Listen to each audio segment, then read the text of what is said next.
Do you ever feel like you're just not good enough? Like nothing will ever be right and no one understands what you're going through? That your thoughts and your feelings are just too much, or that there's something wrong with you for not being happy all the time? I think that's a place we're all familiar with, whether it's been a moment during our day or for very long stretches.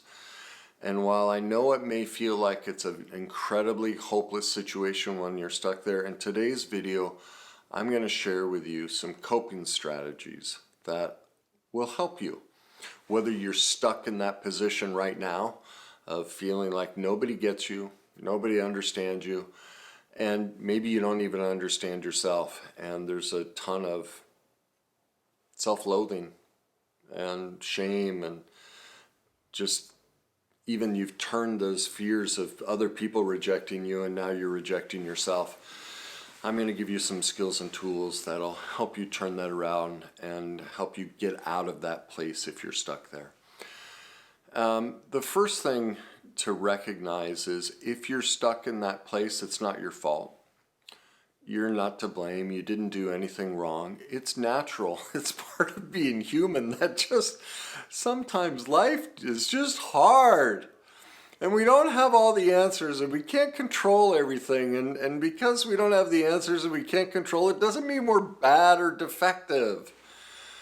There's just a lot to figure out. I mean, think of how many years we have to go to school to learn something. It takes our brain a tremendous amount of time to learn something. And I know that's a really hard concept for us to get. But like Malcolm Gladwell's book, you know, it takes 10,000 hours. Think of that, 10,000 hours to be proficient at something.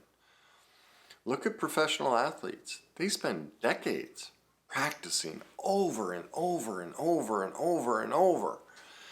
But sometimes, or somehow, we as individuals just think we should have relationships and emotions and life just figured out. I'm 22, I'm 32, I'm 42, I'm 52. I should know what to do at all times, every time.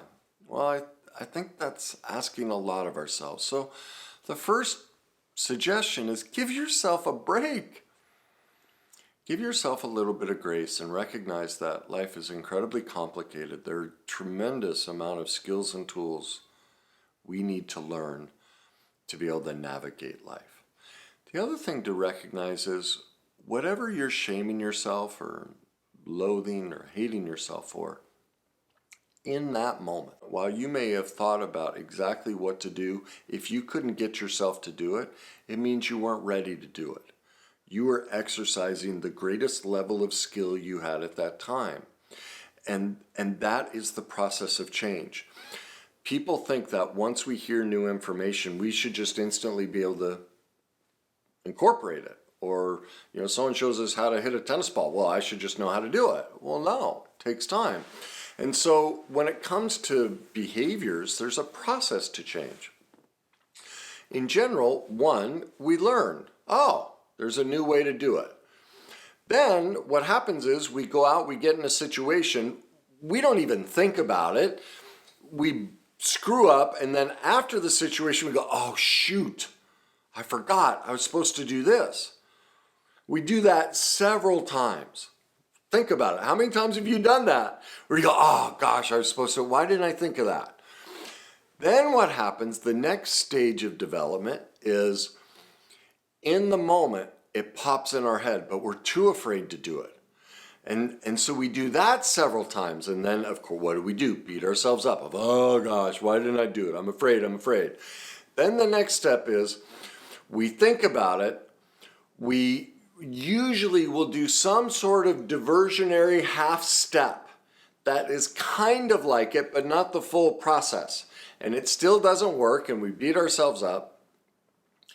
And then finally, once we get into that situation, we think about it and we finally act on it. So do you see the process? There are many layers to it. It is incredibly rare that in anything in our life, the second we learn about it, are we able to put that process into place immediately. And so most of the times we're not having grace for ourselves as we're not having grace for the process of learning a new skill and how we enact it. There are many steps before we're able to do it. And so that's my point. You may have thought, gosh, I've read the books, I've gone to the classes. What was I thinking about? I knew this person was bad for me. I knew I shouldn't do this. Well, you were just in the process of learning the change. That's all. That's nothing to be ashamed of. That's nothing to, harm yourself over or belittle yourself for. It's just, oh, that's where I am. You didn't write the alphabet the first time as a child, and I don't care how old you are. That literally, think of everything you do on a daily basis. You're just writing the alphabet. And if you're not able to write all the letters, that means you're in the process of learning all the letters. That's all. There's nothing bad or defective with you, okay? So that's the first thing to recognize is the process of change. Give yourself grace. It takes us, humans are incredibly slow at learning anything and developing skills at anything. Now, I want to get into a process that you can start using so you can stop inflicting all of this pain on yourself. And the first thing I suggest you do is I want you to keep track for the next couple of days of all the ways you're hating yourself. What do you belittle yourself for? What do you shame yourself for? How are you talking to yourself disparagingly? List out all the ways, and you're going to be shocked. Even for those of you who would say, oh, no, my self-esteem is good, you're going to see you're shaming yourself about your weight, your looks, your age, your status, your career, all of these different things. How you forgot to say hello to somebody or, didn't quite say hi nicely enough. Whatever it may be, start tracking it. You're going to see it's a tremendous amount of things. Now, once you have that list of all the ways you're going against yourself and disparaging yourself, classify them, like rank them. What would be the easiest to take on, to start addressing? Okay, so you have this list of, say, 20 things, then reorganize it from, what would be the easiest to stop doing? All right, so list them all out. Now, once you've done that, commit to once a day to no longer shame yourself for that. So in other words, all you're going to pay attention to is that one area of your life where you're shaming and belittling yourself, and you're going to, once a day, not do that. That's it. That's your only goal. See, remember, it takes us a while to write the alphabet. We're just going to write the first letter. That's it. We're not going to overwhelm the system and say you got to write all 26. One at a time. It takes us a long time to learn. So let's take the first letter of the alphabet. Let's do one of these shaming behaviors at a time. And we're just going to pay attention. And in that moment, instead of write out the mantra that you're saying. And instead of saying that mantra, saying, I'm willing to forgive my perfect imperfection. That's it. Just substitute it. I'm willing to forgive myself for this perfect imperfection. Just pop that in. Do that once a day. Now, on the second day, try and do it twice. On the third day, 3 times. On the fourth day, 4 times. Do it for a week, okay? So you take one topic at a time, and you use that phrase, I'm willing to forgive this perfect imperfection of mine. And every time the shame thought comes up, you replace it with that. You do it once the first day, twice, 3 times. Do it for a week. Move on to the next topic. And work through your list that way and keep repeating the process. And remind yourself, you did the best you could with where you were at the time. As you know better, you can do better. And so you're watching this video, you're learning something new. So from this point forward, you can do better. Now, again, looking back, if you were able to do it in that moment, you would have been able to do it. Now, in many cases, the repetition of belittling ourselves for so long has become deeply ingrained. And in most cases, it was taught to us in childhood. So here's another suggestion I offer to you is go to my YouTube channel and search for how to release emotional pain. It's a podcast I just did recently. And watch that. It walks you through the full process to completely heal and let go of emotional pain. Because most of these mantras that you're, replaying and the way you shame yourself, they were all learned in childhood.